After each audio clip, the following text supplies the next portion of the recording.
Welcome to another episode of the Forgotten Athlete Podcast with your host Joseph. Please like, subscribe, comment if you can, leave a review if you can on the Apple Podcast app and also the Spotify app, as well as subscribing to my YouTube page. Thank you so much for tuning in. Thank you so much for listening to another episode of the Forgotten Athlete Podcast. And I just wanted to, give a week 3 reaction type of podcast and kind of, mention some pretenders, like I said already Sunday, and also like how I spoke about how teams will be exposed. Talk about that. Talk about the lasting rivalry. I guess you can call it a rivalry, maybe not, of A Rod and Brady. Maybe that's the last regular season game we see between the two. And then just kind of talk about the teams who I'm excited about. Talk about Hurts MVP run. Kind of going to that, and then in the last but not least, give you guys a play for tonight, as well as going over the locks of the weeks. And I guess we can start over with the locks of the week, starting with the Raiders, who are the pretenders who I will be speaking about today, and Raiders. So pretty much you guys lost this week, yesterday, to the Tennessee Titans, who were without a lot of key players. Uh, Taylor Lewan, to name just one player, who's one of their premier offensive linemen on the team. But it was just a bad game, between the two. This was just a horrible game to watch, execution wise. And Derek Carr, everybody thought that Derek Carr needed more talent around him. He just needs to be in a different position, to be elsewhere, because this Raider situation has kind of run its last course, in my opinion. I know it's week 3. I know it's early on the season. I know they're 0-3. Hey, the Raiders can win 8 games in a row, and this narrative of Derek Carr being done with Oakland is done for. But what we have right now is a quarterback who's not confident in his offense, who's not confident in the play calls, who's not confident in the throws he's making, and what it seems as if he's taking a lot of the blame and he's putting on other people. So what I mean by that, and I say by that, is I was listening to his press conferences yesterday, and one of the questions that were asked him was, what are some things that you guys can do better? Like why are you 0-3? And he blamed a lot of the practice reps that the teams aren't taking. Some players, I think he's talking about Darren Waller personally, but taking shots at players for not practicing hard, for not being there during the off season, things of that nature, where those things shouldn't even matter anymore. We're in week 3. We're in September 28th, right? Sorry, September 25th. And we have 15 more weeks to go. And if you want to make it to the big league, you got 19 weeks to go. And these are just things that a quarterback should not be doing. And like Derek Carr. He's a great person, great off the field guy. It's just he has never been able to take that above leap, in terms of being a superstar quarterback. He had that one great season where he was in that MVP conversation. Then he got hurt against the Colts. But other than that, I can't really name a season where he's, kind of fulfilled himself as like an elite quarterback, and he makes great plays. He makes great plays. And I'm not saying the whole loss was on him, but he's a big point of the loss because he's not stepping up to expectations. Even I think Devontae Adams, and I'm not speaking for Devontae Adams, but I'm saying even Devontae Adams can kind of take it and be like, hey, this is not what I expected it to be. Aaron Rodgers, I would have had 23 catches already, before the, you know, after 3 games. Now, I don't even know how many catches he has, but he's definitely not competing to where he was at before. And just kind of just figuring everything out. And when you got guys where you don't know, he's not, it doesn't seem like he's comfortable around. And the defense played their butts off in the second half. So first half, they had a lot of laps, gave up 3 touchdowns in the first, yeah, 3 touchdowns in the first half, but second half they shut them out. They won 12-0 in the second half. Raiders did. And you cannot lose games like that when you shut out an opponent in the second half specifically. But just going over and trying to put pieces together in terms of what's going on with the Raiders, you got to start with the quarterback, and that's the main issue. And then Josh McDaniel having a meeting with Mark Davis is not a good sign at all because this is his first season as a Raiders coach. Probably to get some expectations, kind of put some fire in his butt, say, hey man, like I brought you here to win games. I literally just won NBA or WNBA finals with the Aces. I've been out all month trying to celebrate that. Now I come back and we're 0-3. We lose to the Tennessee Titans on the road, who don't really have anybody, available. And yeah, man, this just needs to be improved. But next lock of the week was a winner. The Colts plus 5.5, plus 6, wherever you had it at, didn't matter. Even if you did money line, they still won. This was a game where I did not think the Colts were going to win this game. I just didn't. It didn't start off good, but Colts were always in the game, whether it be a missed field goal, whether it be a third down conversion, whether it be a field goal they cooked. They were always in the game within 4 points, within 7 points. They were always in the game. And when it comes to just them being a better being the reason why I picked them was because of how great they are as a team, and how great Frank Reich is in not losing back to back to back to back games. Like I don't think he's ever had a 3-game losing guy as he's been a Colts. But on the top of that, I don't fact check me on that because he probably has. But on top of that, you got Matt Ryan at home giving a road guy who's lost 2 games in a row, who's trying to prove himself. You give him 6 points, and give him a touchdown at home. I'm gonna take it. And then the last one was the over for the Lions game that barely hit at the end of the game, but it was a great week overall for the rest. Went 2-1. So right now we're 8-1 for the locks of the week for Sundays. Tonight, talk about that. Actually, let's go into. Actually, I'll go into that. At the end, towards the end of the podcast. Next, we'll talk about the Bills and the Dolphins. And the Bills and the Dolphins, man, that was a great game. It led up to expectations. Josh Allen threw 63 times, which is ridiculous. Ken Dorsey loses his mind, breaks tablets. That was funny to watch, but it was just a great game overall to watch. It was good to see how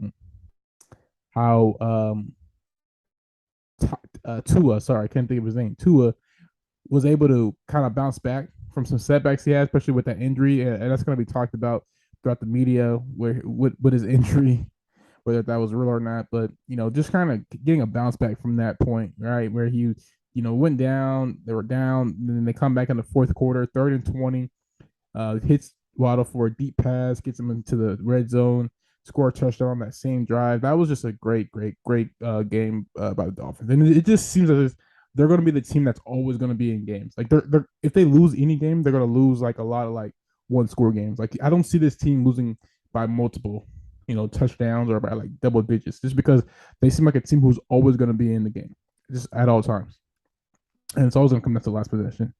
And then let's talk about that Lamar Jackson so far this season. He has been tremendous. He leads the league in passing touchdown. He's second, I believe, or first in passing rating. I believe he's second in QBR. It's just he is having a phenomenal season, a season that people expected from him, and he's finally doing it. And I mean, not really finally doing it. He's always been like this, but he's just trying to he's into the contract, and he's just have to prove himself. And this is just a guy who understands his role with his team, and he understands that he's the most important player on the team, and he has to bring it every single night. If he doesn't, his team's going to lose. So I mean, with that being said, you got to tip your hat off to a guy like him, and I just think that he is a guy who is always going to be a competitor. He's always going to be, in the NFL, involving his game every single year because of the talent he has and the talent that he possesses, and who he is as a player. And but at the end of the day, these are just games that he's just gonna stack up and say at the end of the season, when all is said and done, he's gonna show his guys, he's gonna show his GM like, hey, this is what I did. Like, give me my money. So I mean, Lamar Jackson, man, he's a ball player, man. He's a ball player. And then last thing I wanted to talk about for Sunday, before I get into the lock for tonight, and then also before I get into the Jimmy G talk with the Niners, is the Eagles MVP. My man scored. Now they didn't score that many points. They had a big second quarter, and that was pretty much it. They kind of closed it throughout the remaining of the game. But that's who that is, man. He's just a great player. He's really a great player, and he's just one of those players who, I believe that Hurts I'm talking about is just gonna. He's just like Lamar Jackson. I'm talking about, obviously they're two different players. I'm talking about like their mentality, always improving them skills, always improving themselves, like always improving an area to work on during the offseason. And Lamar Jackson, Jalen Hurts, he did it. He is my MVP pick. He's actually has the second lowest odds right now on Bovada. He's plus 600 to win MVP.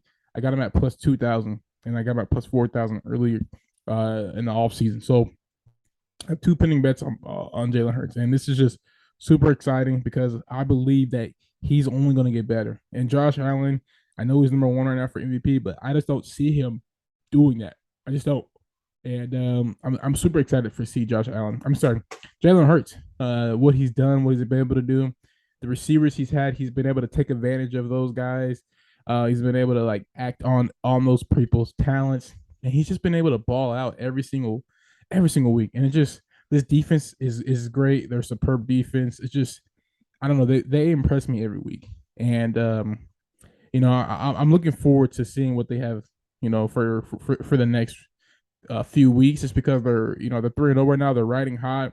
They're having some hot moments, but they haven't really played a complete game yet in terms of being able to put their foot in it down or put their foot on the neck of their opponents. They haven't really done that yet, so I'm looking forward to seeing them doing that in the next couple of weeks and possibly putting up a 40 ball on a team. And then before we get into the Trey Lance, before we get into Jimmy G news, I wanted to talk about briefly Trevor Lawrence and what he's been able to do this year. Trevor Lawrence looked like a number one pick. Let's just keep it as that. I have hated on Trevor Lawrence. I've hated on the Jaguars for a long time, but they're 2-1 right now. Trevor Lawrence is running out of the pocket. He's doing those RPOs like he was doing in college. He's slinging on the dunk. He's nickel and diamond. He's just doing all it takes to be a quarterback in this NFL level, and that's why I think that this team could potentially win the AFC South this year. And this is something that I chose the Colts to win just because I think that they have the better quarterback. But Trevor Lawrence right now, he's looking like the best quarterback right now in that division, and it's not even close. Between him, Ryan Tannehill, Matt Ryan, the other guy from Houston Texans, Davis Mills, there just aren't too many. They just aren't on his level right now. He was making throws in the back of the end zones yesterday that were ridiculous. That were just high point balls, fast motions, and only where his guy could go catch it. And these are the type of plays that people thought that they were going to get from Lawrence, but they never got from or not a consistent basis. And he's played a couple good 3 games. I'm not saying he's going to win MVP or anything, but this is a team to look out for. This is Jaguars are no longer an easy win. And I heard Richard Sherman say this: there's no such thing as easy wins in the NFL. Like there are in the NBA. You go into off season and you look at the schedule. When the schedule gets released, you're like, oh yeah, none of the games are easy wins because any given Sunday. That's the beautiful thing about Sunday football. If we all knew what was going to happen, the sport would be boring. Like when Kevin Durant joined the Warriors, the sport was boring because we all knew that the Warriors were going to win the NBA Finals until they didn't. And that's what got the league back to square one. And then another thing before we get to the Jimmy G talk is the Packers and the Buccaneers had a great game yesterday. That was just a classic. That was I think that was one of the best games I watched. From first play to the end play, and I had to stream it, so wasn't able to get the full experience. But just because I'm in Georgia right now, so the game of the week was the Seattle Seahawks and the Atlanta Falcons. I'm actually thinking about putting in a formal complaint to the Atlanta Falcons and to the NFL Fox just to kind of say like, hey, you guys should not be getting yourself game of the week up because we're in Atlanta area, right? I thought we got rid of that a long time ago, but I guess not. But I digress. This game was great, from the standpoint of everybody making mistakes. Aaron Rodgers made a mistake. From the standpoint of Tom Brady making a mistake, everybody made mistakes, and coming back from those mistakes, defense played great. It was just a low scoring game, hardcore game. At the end of the game, obviously Brady had the delay game, which was I think it was more on the receivers than on him personally, but I think as well as being on Leftwich, it was on Brady as well. I think when you get into that predicament, and I heard was it Sean Payton? It was Jason Garrett, which I don't really respect his opinion, but he had a point. He was like, when you're in that position, you should already have a play called for that 2-minute warning. For that for that 2-point play. Because if you aren't, then you're going to be having that that relapse, and you're going to be able to have you're going to have guys lined up wrong and all this stuff happening, and that's what ended up happening, and the delay game happened. So, didn't really like the play call personally. the pass play that they did because everybody was on the same side of the field. And he just kind of limited, the options that Brady had to work with. And he was on a run too. It was just a bad play all around. This was just like, oh, like everything was moving in fast motion. But at the end of the day, man, this was just a great game to watch, and I'm glad Aaron Rodgers finally got the win. Even though I was betting on the Buccaneers, and I lost $50. But at the end of the day, man, it was just cool to watch, man. I just think that people gotta appreciate these times with these quarterbacks like Brady, like A Rod, just because we got guys like Jimmy G, you know, and the league is looking more like Jimmy G at quarterback than it is at A Rod and Tom Brady, and get into Jimmy G, and I, I have been super hard on Trey Lance, and I will remain to be hard on Trey Lance because I know what his potential is, and I know how good of a quarterback he will be in the future. Right now, he's not at that point where he's at that elite level yet, but he'll get there. I know he will because I've seen it. His talent is good enough to get to the point where he is a top 10, top 15 quarterback. I don't know if he'll ever get to the point where he's a top 5 quarterback, but he'll hit that top 10, top 15 scale, which is good enough to win Super Bowl with the team that the Niners have. And they don't need a guy who can, beat Justin Herbert or be Mahomes. They don't need that to win a quarterback. Like their team is good enough all around. They have they have Nick Bosa, they have they have a Ward in the secondary. They have the safety that they got. I forget his name. They have Debo. They have all these George Kittle. They have Trent Williams. They have talent everywhere. So they don't need Trey Lance to be the best quarterback in the world. They need Jimmy G to be a good quarterback. And yesterday he was not. That was the worst football game I've ever seen. In terms of like the NFL, 11-10. That was just I fell asleep on the game, and I had her. Well, I fell asleep like in the fourth quarter, like with like 5 minutes, like because it was just so boring. And I had to rewatch it, this morning. And while I was watching, I was like, wow, like this is how the Niners lost, and it's just that's just Jimmy G for you. But at the end of the day, he's going to give you a chance to win games, and that's just what it is. Like that's who Jimmy G is, and I don't think that he is necessarily better than Trey Lance, but he's in a better position right now than Trey Lance was when he came onto the field week 1 and week 2 before he got hurt. And this is just I think overall downfall of just having faith in the same guy over and over again. And the same mistake keeps on happening over and over again. Like when Jimmy G went into the safety, he got a safety. Then he threw the ball after he got into the safety and threw a pick six. So if it wasn't a safety, it would have been a pick six. It was just that whole part was just ugly from the get go, and it was just not a good sense of like what I don't know, man. It was just ugly, man. And the Niners look bad. Raiders look bad. The whole Bay Area is just bad football right now at the moment, and it just sucks. Um, Rams, they look okay, but they don't look as good as they did last year. They're just, winning games just to get by. Chargers don't look good. Which reminds me, Brandon Staley, you are a fraud. Like, you are really a fraud. Like, you are probably the biggest fraud of the NFL. And it's just not even close. And this is just something that I want to say because it's on my mind. And it's just something that I need to say just because, like, I had said the same thing last year. Like, you should not be a starter. You should not be a head coach in National Football League. Like, Anthony Lynn is a better football coach than him. Anthony Lynn was a bad coach. But it's just when you lose to the Jaguars, who are a good team, up and coming, but when you lose to the Jaguars, you're just, not just only lose, like it wasn't like a 1 point loss, 38-10, right?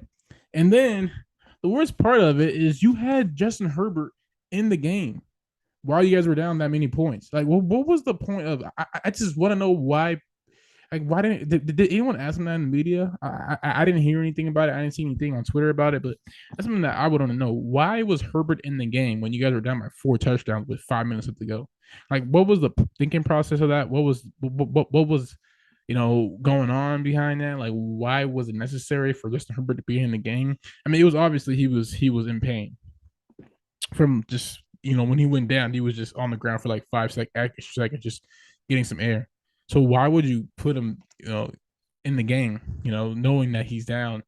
when the game is lost. Like I can see them playing injured while they're competing and whatnot, but when they are at the point where the game is 38-10, the game's already decided. 5 minutes left. You're not going to score 4 touchdowns in 4 minutes, and everything is done. Like, what's the point of being in the game? And you gotta Herbert, you gotta take yourself out if you can. I mean, is just ridiculous, man. Brandon Staley, man, you got to do better. Nathan Hackett, all these coaches getting chances when other guys should be getting chances. You got to do better. Last topic we'll go over is the lock of the night, which is the Cowboys versus the Giants. I personally like the Cowboys in this game, and I like the under in this game. The under has hit 19. The under in the last since 2020 for the Giants games at home are 19-2-1. So if you are a follower of trends, you like trends to place your bets, that's a bet that you should definitely think about taking. The over and under, like I said, for the Giants home games have been 19-2 since 2020. So with that being said, I like the Cowboys tonight. I just think the Cowboys have a better defense. Obviously, with Micah Parsons, I think it's going to be a low scoring game. I think it's going to be like a 20-17 type of game. It's going to be very low scoring. And in the fourth quarter, you get like 2 touchdowns that make it close. And then, at the end of the game, someone will either hit a field goal, miss a field goal to kind of, end the game. And that's how usually the divisions go. I think overall, the Giants have a better team, better roster. They would Saquon and whatnot, but I just don't think they can get it going. Daniel Jones is just a bad quarterback overall, and he just have zero faith in him at all. Like, I have zero faith. Even when I bet on him last week to bet, I guess the Panthers, I had zero faith in Daniel Jones. I had no faith in Baker Mayfield. So at the end of the day, man, these are just games that the Cowboys are going to win. Right now until the Giants get a better quarterback. And any day of the week, I take Cooper Rush over Daniel Jones. But with that being said, I'm out of here. Forgotten Athlete, thank you for tuning in. See you Wednesday.